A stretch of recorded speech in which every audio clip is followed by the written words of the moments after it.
saya dari awal dari ikut orang itu, saya sudah mulai belajar usaha sendiri. Omset itu dulu awal-awal saya pertama buka yaitu 147 kayak Mas. 147 akhirnya buka-buka stand-stand. Akhirnya pernah sampai berapa ya? Sehari pernah 10 juta lebih kayak sehari. Dulu pertama kan cuma jualan alat-alat itu Mas, alat itu. Lah terus habis jualan kayak gitu kok masak gitu. Kayak orang kerjaan orang ibu-ibu kayak gitu Mas. Kan masak goreng-gorengan belum terbiasa Mas. Awal-awalnya malu Mas, terus malu. Tapi ya udah terbiasa enak malah nggak apa-apa. Bagaimanapun caranya kita harus tetap usaha supaya kita dapat merubah perekonomian yang lebih baik, lebih bagus. Nah, gitu. Perkenalkan nama saya Bapak Jojon Duyadi. Usahanya ya jualan sampel ayam 87. Itu kan Mas, saya kan dulu suka sama klub bola Arema tuh Mas, dulu Mas. Arema lahirnya 87 tahun 1987. Nah, itu dikasih nama 87 gitu ya. Kayak gitu. Saya merantau dari Mas, dari Bujang, dari umur berapa? 19 kayak. Awal ke Solo itu saya jualan Mas, jualan apa itu? Kayak alat kesehatan tuh Mas, kayak ada sandal kesehatan, terus bantal panas gitu, terus antena TV, itu ikut juragan saya di Surabaya. Saya kan ditugaskan di Solo, di di Alfa dulu, Alfa tuh Gunung Rabat, terus sekarang jadi Carrefour, habis Carrefour terus Transmart itu, terus akhirnya saya nikah, akhirnya saya sambil jualan gorengan sama es krim di situ, terus tokonya sepi akhirnya kan itu Carrefour bangkrut akhirnya dibeli sama Transmart. Akhirnya mau nggak mau kan penyewa di situ pada keluar Mas, nggak bisa jualan di situ. Akhirnya saya nggak langsung sampel gitu nggak. Akhirnya saya mikir-mikir mau buka usaha apa gitu. Akhirnya terus saya buka gorengan lagi Mas, buka gorengan lagi di daerah Makam Haji Tugulen sana. Saya nyewa stand, nyewa ruko gitu 14 juta. Saya jual sapi sapi di kampung, jual sapi laku 14 juta buat itu nyewa tempat itu.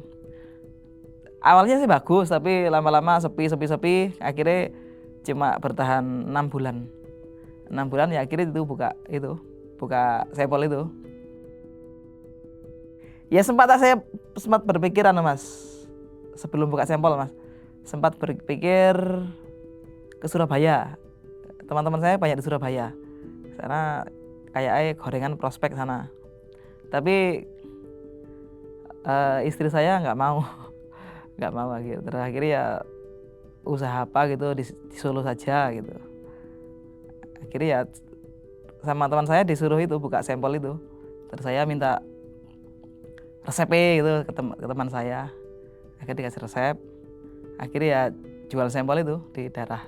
Pertama di daerah kampus itu, keliling pakai motor, terus keliling kadang-kadang ke tempat-tempat sekolahan gitu, kadang-kadang di depan toko gitu. Nanti kalau udah agak sepi pindah lagi. Ya pertama jualan berapa ya omset paling 147 berapa gitu, lupa aku. Akhirnya terus tiap hari jualan, terus akhirnya omsetnya bagus, akhirnya rame. Akhirnya terus buka stand di depan toko-toko itu, sewa itu. Akhirnya terus buka ada yang ingin jualan, saya bikinkan gerobak. Terus saya bukakan di depan toko kayak Indomaret itu, Alfamart itu. Akhirnya sampai berapa ya Mas? Sampai 20 gerobak kayak itu. Sampai 20 gerobak. Terus akhirnya kena itu corona itu Mas. Sekarang tinggal 12. Ya punya tabungan dikit. Waktu itu bikin itu Mas. Apa itu? Gerobak pakai motor tuh Mas. Pakai motor itu dulu 1.300.000 kayak. Itu. Akhirnya buat beli bahan yang bikin sampel itu ya kan cuma sedikit lah bikinnya. Tahapan pembuatannya kan pertama kita siapkan itu bahan bakunya kayak tepung itu, terus ayamnya sama bumbu-bumbune sama es itu. Akhirnya terus pertama digiling dulu ayamnya, nanti kalau udah digiling 2 kali mas biar halus. Hanya gilingan 2 kali, terus biar halus, terus habis itu dicampur sama bumbu, terus taruh di gilingan yang atas tadi, terus dicampur sama tepung itu. Nanti kalau agak apa itu keras dikasih es. Kalau nggak kasih es nggak jadi mas, harusnya pakai es. Kalau yang enak sebenarnya bisa nggak ya mas bikin mas? Yang banyak ayam ya pokoknya, banyak ayam itu kan. Kalau kita bikin sambal bisa enak bisa mas, tapi kita kan juga menginginkan untung rugi nih. Kalau terlalu banyak ayamnya kita juga nggak dapat apa-apa, cuma kayak kerja bakti. Awal-awalnya cara pemasaran itu juga mas, di daerah kampus itu juga nggak gampang. Ya sempat saya diusir-usir sama apa itu kayak tukang parkir apa satpam situ gitu, sampai akhirnya dapat tempat. Itu caranya gini, kan ada anak kuliah itu mau ikut kerja, anak kuliah kerja sampingan gitu. Akhirnya saya gini, tak carikan tempat stand, nanti kamu yang jaga, gimana mau apa enggak? Ya mau gitu. Akhirnya gitu, pertama kan buka stand di depan kampus 4 itu, depan itu yang tadi mas, depan ruko itu, tapi ya di depannya sebelah Alfamart mas, dulu kayak gitu di tempat kosong itu. Saya nyewa sama namanya Pak Dul apa siapa itu, nyewa di situ per bulannya 500. Akhirnya situ bagus, buka lagi di depan kampus 2 itu juga bagus, buka lagi di kampus 1 sini alhamdulillah juga bagus. Ya, tapi sekarang kan udah nggak apa itu, nggak kayak dulu, udah istilahnya nggak booming nggak gitu. Omset itu dulu awal saya pertama buka yaitu 147 kayak mas, 147. Akhirnya buka stand, akhirnya pernah sampai berapa ya, sehari pernah, maksudnya secara seluruh mas ya 10 juta lebih kayak sehari. Terus akhirnya sekarang turun, akhirnya sampai 7 juta, 8 juta, 9 juta, akhirnya istilahnya melandai itu mas. Paling parah ya corona itu mas, corona itu paling dapatnya 2 juta gitu. Itu semua stand mas, semua stand. Corona udah agak lama, akhirnya ya omsetnya membaik. Tapi sekarang udah gak baik mas, gak bagus. Berapa ya, paling ya 4 juta gitu, belum bisa bagus. 4 juta lebih sedikit itu, belum bisa bagus. Biasanya orang kalau jualan kayak gitu kan mas, ngambilnya untungnya separuh, terus dipotong-potong sama apa ya, sewa stand gitu. Ya paling untung nggak ada 1 juta ya mas, kayak nggak ada. Soalnya kan bayar anak-anak yang kerja itu kalau yang lama paling 80, kalau yang anak baru-baru sekitar 70 gitu per hari. Ada dulu pernah yang komisian itu ada, tapi sekarang nggak ada. Tapi kalau yang beli mentah gitu biasanya per tusuk tak kasih harga 600. Itu paling cuma sekitar 4.439 itu kan nggak mesti jadi. Kadang-kadang 4.000 tusuk, kadang-kadang 3.800, 3.900 gitu. Kan bikinnya manual mas, jadi kadang-kadang ada yang kecil, ada yang besar gitu.